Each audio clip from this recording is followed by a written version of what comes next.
ಹೇ everyone, ಬೆಳಗ್ಗೆನೇ ನನ್ನ ಸ್ನೇಹಿತರು ನನ್ನ ಕರ್ಕೊಂಡೋಗಿ ಬಂದಿದ್ದಾರೆ ನೋಡಿ. ಇಷ್ಟೊತ್ತಾದರೂ ಮೇಲ್ ಬಂದಿಲ್ಲ ಅಂತ. ಮೇಲ್ಗಡೆ ಬರ್ತಾ ಇದ್ದಂಗೆ ಕೆಂಪು ಹೂ ನೋಡಿ ಎಷ್ಟು ಚೆನ್ನಾಗಿ ಸ್ವಾಗತ ನೀಡಿದೆ ಅಂತ. ತುಂಬ ದಿನ ಆದಮೇಲೆ ಬಿಟ್ಟಿರೋದು. ಸೀಸನ್ ಇರೋದ್ರಿಂದ ಅವಾಗವಾಗ ಒಂದೊಂದು ಹೂ ಬಿಡ್ತಾ ಇರುತ್ತೆ. ಒಂದೇ ಗಿಡದಲ್ಲಿ ಇಷ್ಟೆಲ್ಲ ಹೂ ನೋಡಿ ಸುಮಾರು ತಿಂಗಳಾಗೋಗಿದೆ. ತುಂಬ ಖುಷಿಯಾಗೋಯ್ತು. 3-4 ದಿವಸದಲ್ಲಿ ನಮ್ಮ ತಾರಸಿ ತೋಟದಲ್ಲಿ ಏನೆಲ್ಲ ನಡೀತು, ಯಾವ್ಯಾವ ಥರ ಹೂ ಬಿಟ್ಟಿದೋ ಅದನ್ನೆಲ್ಲ ಒಂದೇ ವಿಡಿಯೋದಲ್ಲಿ ತೋರಿಸ್ತಾ ಇದ್ದೀನಿ. ಫೆಬ್ರವರಿ ತಿಂಗಳಲ್ಲೇ ಗಿಡ ಮರಗಳಲ್ಲಿ ತುಂಬ ಬದಲಾವಣೆ ನೋಡಕ್ಕೆ ಸಿಗೋದು, ಕೆಲಸ ತುಂಬ ಜಾಸ್ತಿ ಇರುತ್ತೆ. ದಾಸವಾಳ ಗಿಡದ ಕಟಿಂಗ್ ನೆಟ್ಟೋದಕ್ಕೆ ಇದು ಒಳ್ಳೆ ಸಮಯ. ಸಾಮಾನ್ಯವಾಗಿ ಗಿಡಗಳನ್ನ ಒಂದಷ್ಟು ಪ್ರೂನ್ ಮಾಡಿರ್ತೀವಿ, ಅಂದ್ರೆ ಕಟಿಂಗ್ ಮಾಡಿರ್ತೀವಿ. ಒಳ್ಳೆ ಕಟಿಂಗ್ಸ್ನ ಸೆಲೆಕ್ಟ್ ಮಾಡಿ ಅಟ್ಲೀಸ್ಟ್ ಒಂದು ಪೆನ್ಸಿಲ್ ಸೈಜ್ ಅಷ್ಟಾದ್ರೂ ಇರಬೇಕು. ಕಟ್ಟಿಂಗ್ ಸೆಲೆಕ್ಟ್ ಮಾಡಿಕೊಂಡು ಅದ್ರ ಕೆಳಗಡೆ ಪೋಸ್ಟರಲ್ಲಿ ಅಲೋವೆರಾ ಜೆಲ್ ಹಚ್ಬೋದು ಅಥವಾ ರೂಟಿಂಗ್ ಹಾರ್ಮೋನ್ ಹಾಕ್ಬೋದು. ನಾನಂತೂ ಕಟ್ಟಿಂಗ್ಸ್ನ ಸೆಪ್ರೇಟಾಗಿ ಎಲ್ಲೂ ನೆಟ್ಟಕ್ಕೆ ಹೋಗಲ್ಲ.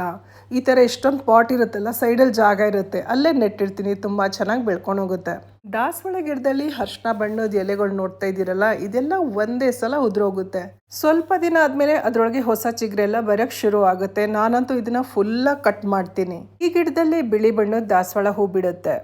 ತಾರಸಿ ತೋಟದಲ್ಲಿ ಬರೀ ಗಿಡಗಳಿಗೆ ನೀರು ಹಾಕೋದಷ್ಟೇ ಅಲ್ಲ, ನೂರಾರು ಕೆಲಸಗಳಿರುತ್ತೆ. ಈಗ ನೋಡಿ ಎಷ್ಟು ಚೆನ್ನಾಗಿರೋ ಹೂ ಬಿಟ್ಟಿದೆಯಲ್ಲ, ಒಣಗಿರೋ ಹೂ ನಾನು ನೋಡೋಕ್ಕೆ ಹೋಗಿಲ್ಲ, ಹಿಂದ್ಗಡೆ ಸೇರ್ಕೊಂಡಿದೆ. ಇದನ್ನು ಹುಡುಕಿ ತೆಗಿಬೇಕು. ಗಿಡಗಳನ್ನ ಅವಾಗವಾಗ ಗಮನಿಸ್ತಾ ಇರಬೇಕು. ಎಲೆಗಳು ಹಾಳಾಗ್ತಾ ಇರುತ್ತೆ, ಕಡ್ಡಿ ಒಣಗೋಗ್ತಾ ಇರುತ್ತೆ. ಇದನ್ನೆಲ್ಲ ಸರಿ ಮಾಡಲಿಲ್ಲ ಅಂದರೆ ಇಡೀ ಗಿಡನೇ ಒಣಗೋಗುತ್ತೆ.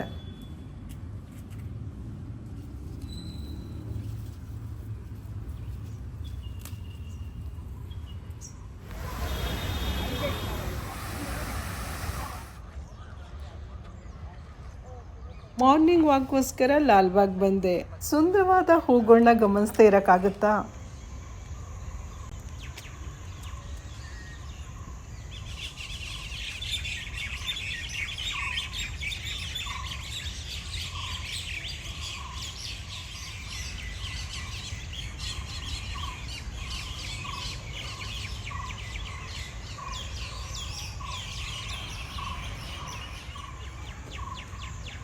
ಲಾಲ್ಬಾಗ್ ಪೂರ್ತಿ ರೌಂಡ್ ಹಾಕಿ ಬೆಟ್ಟ ಪೂರ್ತಿ ಹತ್ತಿ ಅಲ್ಲೊಂದಷ್ಟೊತ್ತು ಸಮಯ ಕಳೆದು ಈ ಕೆಳಗಡೆ ಬರ್ತಾ ಇದ್ದೀನಿ.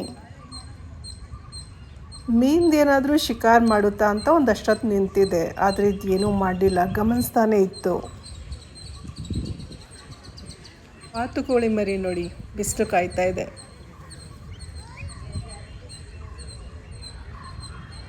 ಲಾಲ್ಬಾಗ್ನಲ್ಲಿ ವಾಕ್ ಮಾಡೋದಂದರೆ ನಂಗೆ ತುಂಬಾ ಇಷ್ಟ.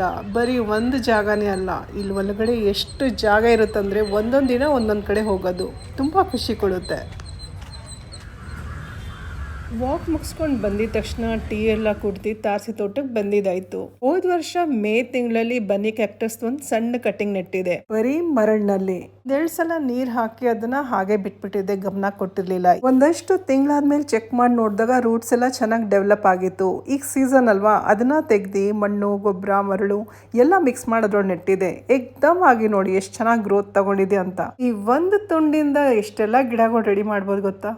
ಹೋದ್ವಾರ ನಿಮಗೆ ಈ ಗಿಡ ತೋರಿಸಿ ಪ್ರಶ್ನೆ ಕೇಳಿದೆ, ಇದ್ರ ಹೆಸರು ಏನು, ಕಮೆಂಟ್ ಮುಖಾಂತರ ತಿಳಿಸಿ ಅಂತ. ಸುಮಾರು ಜನ ಕರೆಕ್ಟ್ ಆನ್ಸರ್ ಮಾಡಿದ್ದಾರೆ. ಗಿಡದ ಹೆಸರು ನಾಗದಾಳಿ ಅಂತ, ಕಾಳಿಂಗ ಸೊಪ್ಪು ಅಂತಾನು ಕರೀತಾರೆ. ಸ್ವಲ್ಪ ದಿನ ಆದ್ಮೇಲೆ ನೋಡಿ ಇದ್ರೊಳಗೆ ಸೀಡ್ ಪಾಡ್ ಎಲ್ಲ ರೆಡಿ ಆಗ್ತಾ ಇದೆ. ಇದನ್ನ ಗಿಡದಲ್ಲಿ ಹೀಗೆ ಒಣಗಕ್ ಬಿಡ್ಬೇಕು.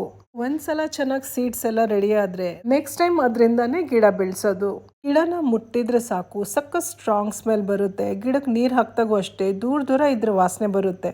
ತುಂಬಾನೇ ಔಷಧಿ ಗುಣ ಇರೋಂಥ ಗಿಡ ಇದು. ಇದ್ರ ಸೊಪ್ಪನ್ನ ಅರ್ದಿ ಸುಮಾರು ಔಷಧಿಗಳಲ್ಲಿ ಯೂಸ್ ಮಾಡ್ತಾರೆ.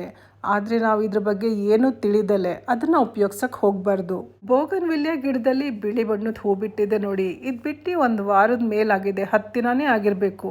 ಗಿಡದ ತುಂಬಾ ಹೂ ಇರ್ಬೇಕಂದ್ರೆ ಗಿಡಕ್ಕೆ ಜಾಸ್ತಿ ನೀರ್ ಹಾಕಕ್ ಹೋಗ್ಬಾರ್ದು. ಅಂದ್ರೆ ಡೈಲಿ ಹಾಕ್ಬಾರ್ದು, 1-2-3 ದಿನ ಬಿಟ್ಟೆ ಹಾಕ್ಬೇಕು. ಜಾಸ್ತಿ ನೀರ್ ಹಾಕ್ತೀರಾ ಅಂದ್ರೆ ಗಿಡದ ತುಂಬಾ ಎಲೆನೆ ತುಂಬಿರುತ್ತೆ, ಹೂ ಕಮ್ಮಿ ಆಗ್ಬಿಡುತ್ತೆ. ಹೂ ಚೆನ್ನಾಗಿ ಬಿಟ್ಟೈತಂದ್ರೆ ಅವಾಗ ನೀರು ಕಮ್ಮಿ ಮಾಡಬಾರ್ದು. ಇದು ಇನ್ನೊಂದು ಗಿಡ, ಇದ್ರೊಳಗೆ ಪಿಂಕ್ ಕಲರ್ ಹೂ ಬಿಡುತ್ತೆ. 1 ರೌಂಡ್ ಹೂ ಮುಗ್ದಿತ್ತು, ಈಗ 2ನೇ ರೌಂಡ್ ಶುರು ಆಗಿದೆ. ಇಲ್ಲಿ ಒಂದಷ್ಟು ಗಿಡನ ಮಿಕ್ಸ್ ಆ್ಯಂಡ್ ಮ್ಯಾಚ್ ಮಾಡಿಟ್ಟಿದ್ದೀನಿ. ಪಾಟ್ ಎಲ್ಲ ಸ್ವಲ್ಪ ಒಂದೇ ಥರ. ಬಾಸ್ಕೆಟ್ ಪ್ಲಾಂಟಲ್ಲಿ ಹೂ ಬಿಡ್ತಾನೆ ಇರುತ್ತೆ, ಒಣಗುತ್ತೆ. ನಾನು ಸೀಡ್ಸ್ ಯಾವಾಗ ಕಲೆಕ್ಟ್ ಮಾಡಲಿ ಅಂತ ಯೋಚನೆ ಮಾಡ್ತಾ ಇರ್ತೀನಿ. ನಾರ್ಮಲ್ ಅಡೇನಿಯಂ ಗಿಡದಲ್ಲಿ ಹೂ ಬಿಡುತ್ತಲ್ಲ, ಅದು ಸ್ವಲ್ಪ ಪಿಂಕಿಶ್ ಆಗಿರುತ್ತೆ. ಇದು ಸ್ವಲ್ಪ ರೆಡ್ಡಿಶ್ ಆಗಿದೆ, ಪಿಂಕ್ ಮತ್ತು ರೆಡ್ ಕಲರ್ ಮಿಕ್ಸ್ ಆಗಿರೋ ಥರ ಅಲ್ವಾ?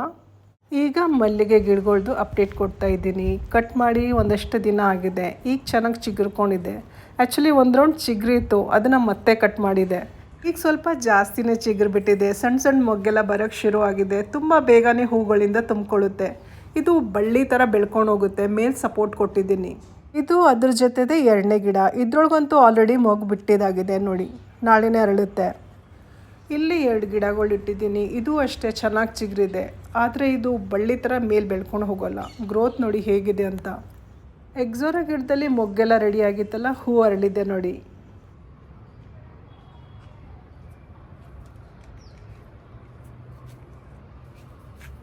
ಶಂಖಪುಷ್ಪಿ ಗಿಡದಲ್ಲಿ ಹೂ ಬಿಟ್ಟಿದೆ ನೋಡಿ. ಇದು ಡಬಲ್ ಪೆಟಲ್ ಅನಿಸುತ್ತೆ. ಕಲರ್ ಅಂತೂ ಬ್ಲೂ ಮತ್ತು ಪರ್ಪಲ್ ಮಿಕ್ಸ್ ಆಗಿರೋ ಥರ ಇದೆ. ತುಂಬಾ ಚೆನ್ನಾಗಿದೆ. ನನ್ನ ಹತ್ರ ಇರೋ ಜೆರೇನಿಯಂ ಗಿಡ ವರ್ಷ ಪೂರ್ತಿ ಹೂ ಕೊಡುತ್ತೆ. ಇದು ಆರೆಂಜ್ ಕಲರ್ ಮತ್ತು ಇನ್ನೊಂದು ಪಿಂಕ್ ಕಲರ್, ಎರಡು ಚೆನ್ನಾಗಿದೆ. ಇದಂತೂ ಸುಮಾರು ದಿವಸದಿಂದ ಗಿಡದಲ್ಲಿ ಹೀಗೆ ಇದೆ, ತಾಜಾ. ನಾನು ಅವಾಗವಾಗ ಗಿಡಗಳ್ದು ಕಟ್ಟಿಂಗ್ ನೆಡ್ತಾ ಇರ್ತೀನಿ, ಹೊಸ ಗಿಡ ರೆಡಿ ಮಾಡ್ತಾ ಇರ್ತೀನಿ. ಪಾರ್ಕಲ್ಲಿ ವಾಕ್ ಮಾಡಬೇಕಾದ್ರೆ ಬ್ರಾಝಿಲಿಯನ್ ರೆಡ್ ಕ್ಲಾಕ್ದು ಉದ್ದಕ್ಕಿರೋ ಕಡ್ಡಿ ಕಟ್ಟಾಗಿ ಸೈಡಲ್ಲಿ ನೇತಾಡ್ತಾ ಇತ್ತು.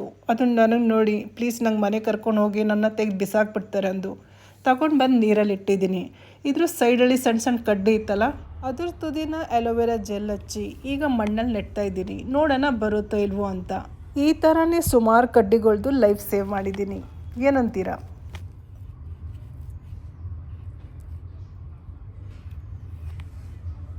ಗಿಡಗಳು ಡಾರ್ಮೆನ್ಸಿ ಪೀರಿಯಡಿಂದ ಹೊರಗಡೆ ಬರ್ತಾ ಇದ್ದಂಗೆ ಹೂಗಳು ಅರಳಕ್ಕೆ ಶುರುವಾಗಿದೆ. ಇವತ್ತಿನ ವಿಡಿಯೋ ಇಷ್ಟ ಆಗಿದ್ರಲ್ಲಿ ಲೈಕ್ ಮಾಡೋದು ಮರಿಬೇಡಿ. ಮತ್ತೆ ಸಿಗೋಣ ಇನ್ನೊಂದು ಒಳ್ಳೆ ವಿಡಿಯೋ ಜೊತೆ. ಅಲ್ಲಿವರೆಗೂ ಧನ್ಯವಾದಗಳು. Thank you. ನಮಸ್ಕಾರ.